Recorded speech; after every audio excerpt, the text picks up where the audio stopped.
Nous sommes au lendemain de la départementalisation, mais nous sommes dans un contexte, disons, où encore l'économie guadeloupéenne est une économie carnière, agricole fondamentalement.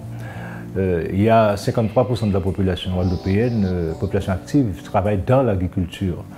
C'est le domaine des grandes habitations, où avec des monopoles sucriers, des grandes usines qui possèdent l'essentiel des terres, qu'elles cultivent à faire valoir direct, mais aussi une très grande partie cultivée par des colons parcières.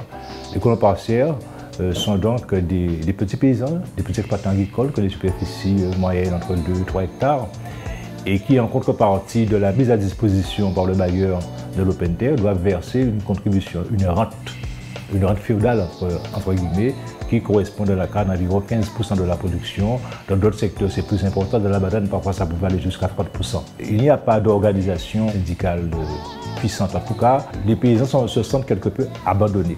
Et puis, vers la fin des années 60, donc, il y a un changement qualitatif qui se fait. C'est l'apparition des premières organisations paysannes. Que dans le milieu des années 60, il faut dire que la Guadeloupe produit à peu près 1 800 000 tonnes de canne. Et puis, comparativement à aujourd'hui, où nous sommes aux alentours de 500 000. Mais il y a aussi énormément d'usines.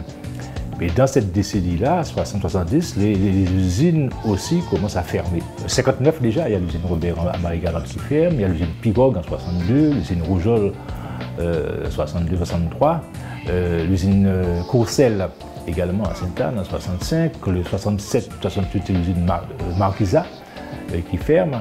Ensuite en 73, donc, il y aura 2 usines qui vont fermer, c'est l'usine de Bonne-Mère, l'usine de Comté sur Sainte-Rose.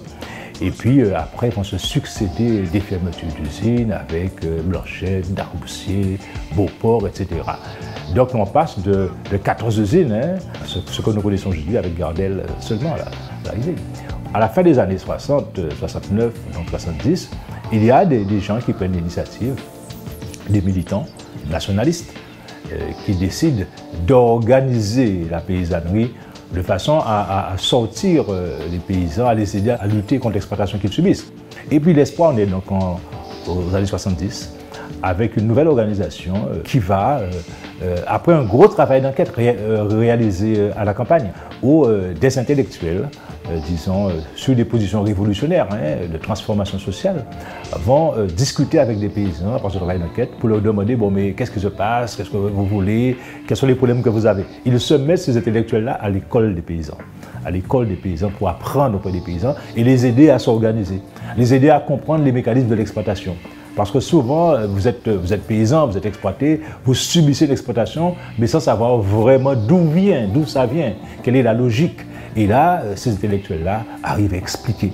Des aveugles qui commencent à voir, quoi. Ils comprennent l'exploitation. C'est le début du syndicalisme nouveau, du syndicalisme paysan.